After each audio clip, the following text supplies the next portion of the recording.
Hello and welcome to Chicken Bros. My name is David Heath. And what's going on there? Some more bullshit from work? And yeah, this is long overdue. This is not new news anymore, but Glitch Productions put out a pilot for an animated series created by Dana Terrace, Zach Bailey Owen, and I forgot the third person's name. Oh no. John Bailey Owen and Zach Marcus, that's their names. Sorry. And it's it's pretty Woof. let me just go ahead and clear the air. It's good. It's really good. Bless you. It's very good. It's also very gory. Yeah, okay, so one of the creators behind this is Dana Terrace, who you might know for the Owl House. Blessed be her name. Yes. So this is Dana unrestrained by Disney's bullshit. So she is going all out. Yes. And this kind of And style of storytelling is definitely not unheard of for Glitch. oh hell no. Also, if you when you watch this pilot, you can kind of see it's kind of sort of a fuck you to Disney. Oh, not even kind of, sorta. Like, it centers around, like, this big theme park that hovers over, like, the normal world, and their mascot is this brightly colored character that appears in all their merchandise.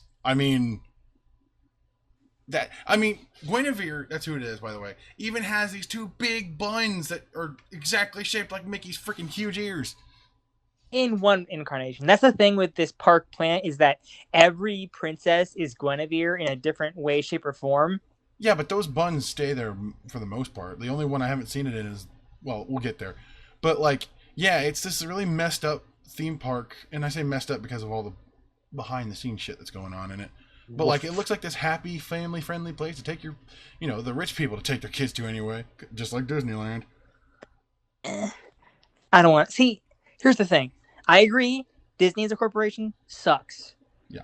But as somebody who is on the lower end of the financial spectrum, I have gone to Disneyland more times in the last couple of years than a single white 30-year-old man probably should. Good for you. I'm sorry, I live near it. Well, near I it. I live in the same state as it. I I love that Dana got the chance to, because when she was pitching this in the writers' room or whatever, she was just sitting there going, "Yeah, this is for shortening my series, you fuck bags." Yeah, in case you forgot, Chicken Bros, or if you're new to the channel, me and David, huge Owl House fans. We love Owl House and we love Dana Terrace. Yes, and we reviled Disney for shortening the third season unnecessarily. Yes. So when we heard about this, we were like, "Oh, okay, let's see where this goes. This is Dana unleashed. This is Dana, at her most creative. Let's see what she does." And Yes. we were not disappointed. This No. pilot was really good. It was really good. And so the main characters in it are these two girls, Andy and Frankie. Andy works as an engineer for Park Planet, and her friend Frankie, I think, lives with her and, like, Yeah. doesn't And they work in the park, but also has, like, engineering skills of her own. yeah. She works as a Frankie scrapper, doesn't she? Frankie technically has two jobs. She helps make merchandise, For Park but then she Planet. also for Park Planet, and then she also like hauls scrap out of the ocean, I guess, Right. because For this guy named just, Sparky. yeah, and they use the scrap they find to melt it down into materials to make the merchandise for Park Planet, because that's basically how they make their living. Right. And also Frankie has it hard, or not Frankie, pardon me. Andy has it hard because she works for directly with Park Planet. She's called a crownie, which is a derogatory term for someone who works for Park Planet, because everyone because Park Planet's like floating in the sky. It's like on a big, almost like a dirigible, but it's not shaped like one. And Right. it kind of just hovers over, what's considered the lower class. And Yeah. anybody on the lower class who considers them the problem, which they kind of are, but uh, so Andy gets repeatedly ridiculed for working for Park Planet, being called a crownie, all that shit. And here's the thing: she's only doing it because it's a job and she needs the money. Like, Exactly. It's which just paying the bills. I can understand. Like, you need to live, you need to make money to live, and you will make that money any way you can. Not everyone gets to do their dream job, like me. for example. Fuck you! I knew you were gonna say like me. I'm sorry, but I love my job, and I'm glad that I took I the am glad that you get to do something you enjoy. I am glad for that. But then there's me, the Andy, who like has to just do the job just because he needs to get by, and I will say in Andy's case it's a little worse because like she gets ridiculed for the job she does. I can honestly say I don't. But they basically like live in like this little, I don't even know if it's like a shack almost, yeah. And one day while Frankie is searching for scrap, she finds a messed up, dismembered Guinevere model, which you see in the beginning belonged to the owner's daughter. And ever since she was a little girl, has routinely tried to escape. But now that she's an old woman, she has escaped, and Frankie just dug her up. Yeah, and she's like, "Holy crap! It's a Guinevere android. I can, like, rebuild her and make her awesome again." And but then Sparky, who honestly, he gives me the creeps because he's got one empty eye socket. Yeah. And like, ugh, that's a me thing though. I have a thing about like. Well, he also seems kind of scummy anyway, so like, ick all around. Other than that, I'm like design wise. Right. Also, he's voiced by a transgender actor, right? Yeah, I didn't know that. I think so. Huh. Cool. Yeah. I mean, it's Dana Terrace, so are we surprised? She's very inclusive. Yeah. I just don't know if Sparky himself is, No, I don't know. I just don't. I'm cautious because I don't want to get pronouns incorrectly. Anyway, at one point, Frankie I keep getting them mixed up. Andy comes home after having been fired from Park Planet to find out. We don't know at first. What? She doesn't. We don't know that she got fired at first. Yeah, but I'm just saying. I'm just laying the groundwork for the story.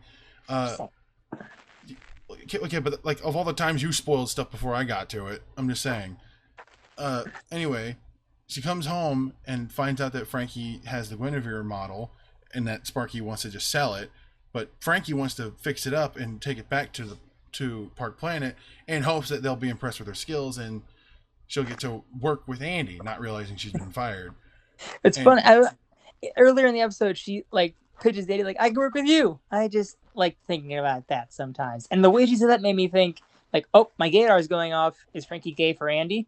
Which she might be. It's never been confirmed. But again, knowing Dana Terrace, who is very inclusive, and our house was full of rainbow representation. I mean, there's already implications because they're two women that live together, so Fair. Yeah, I'm just saying, like that's a common avenue in which could lead to a relationship. That's all I'm saying. And also, they're already best friends anyway.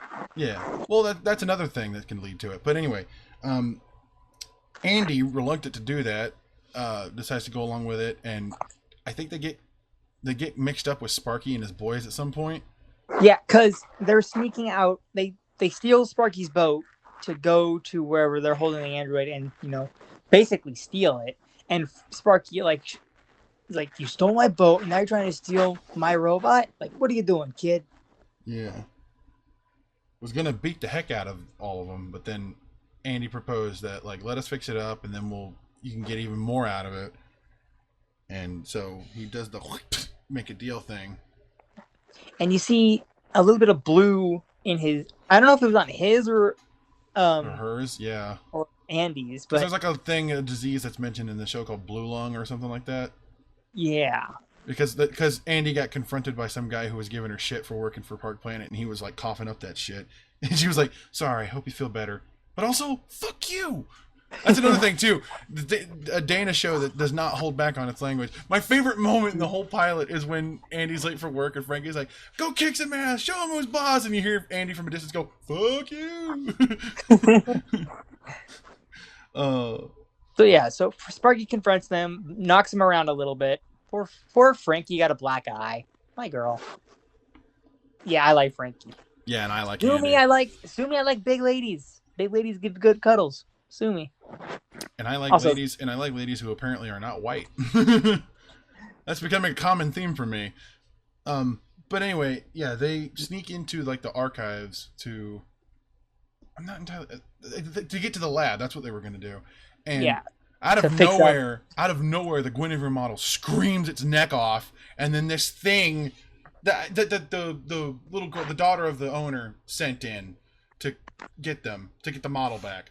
Goodly ladies, arrest thy steps. Exactly, yeah. Starts attacking them, and I think at one point, like, the Guinevere model stands up and, like, defends them. Because that whole, like, there was that weird thing where, like, Frankie was seeing Guinevere in a way that wasn't reality. Yeah, it's kind of like a common theme, I get, because it cuts. Yeah, it kind of cuts to that a time or two. I only recall it cutting to that once, like, in that moment. Well, there's also the fact that when Andy and Frankie were kids, like, they were trying to get the toy out of the claw machine. Well, yeah, but I think that was just a flashback, wasn't it? Well, yeah, but if you look at the background, when they're doing that, it's black and desolate. But as soon as they bump into Gwen, it's all colorful and bright.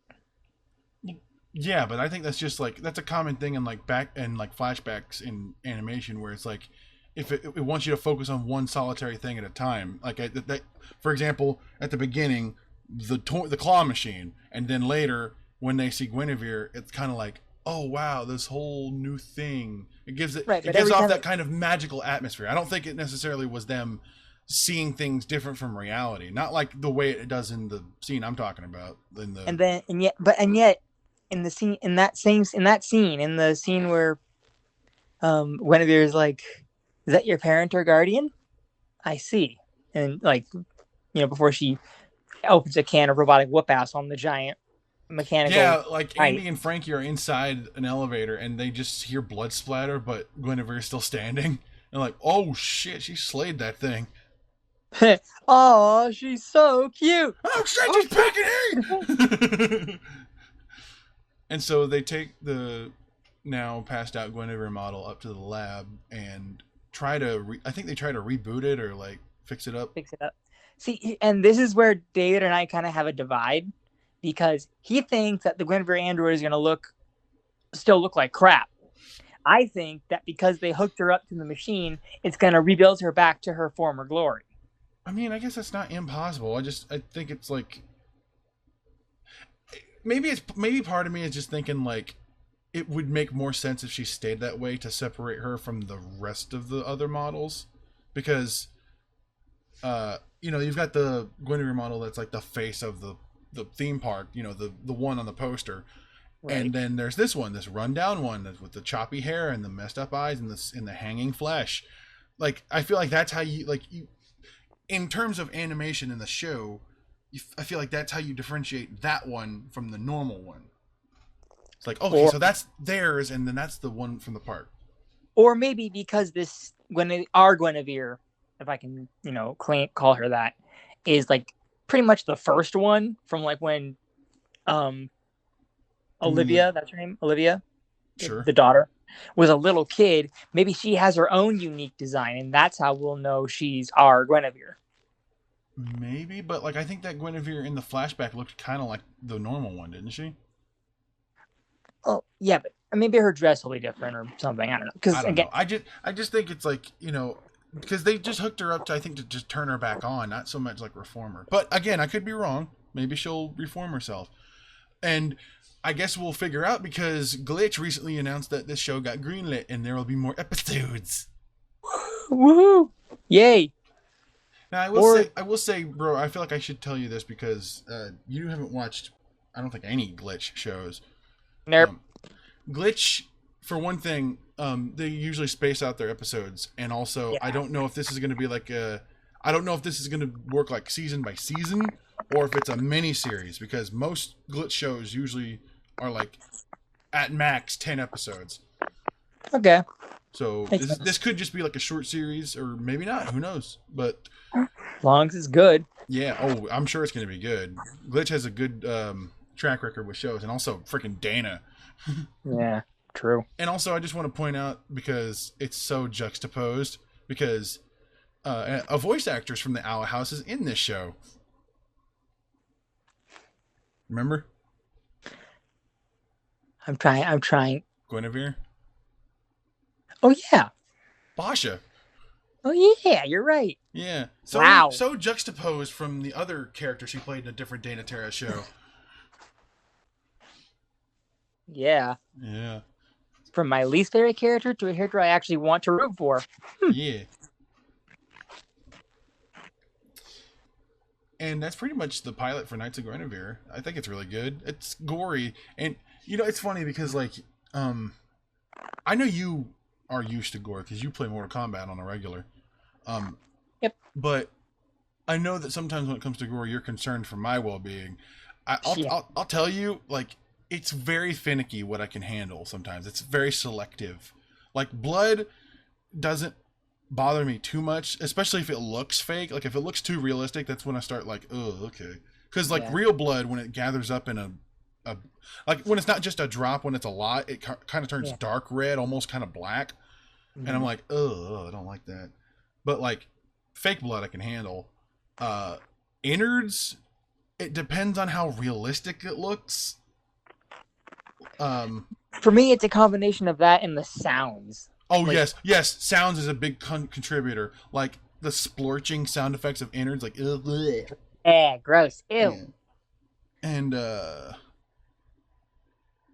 I don't remember if it was you or somebody else said this, but like teeth, for example, like teeth, that was me. I hate the sound of like teeth gnashing and like or no, getting pulled. That's what I hate that. Yeah, ugh, no, thank you. And eyeballs, yeah. Ugh, no. Yeah, ugh, gross. Ew, no. It kind of bothered me because in the trailer that showed that Knights of Guinevere was going to get greenlit, there's a shot of Gwen's eye and like the iris pops out.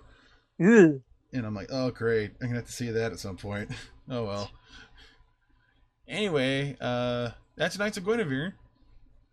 10 out of 10. 10 out of 10 for a pilot. Yeah, for a pilot. I think we'll do this episode by episode when the episode starts coming out, especially because they're going to be spaced out. Yeah.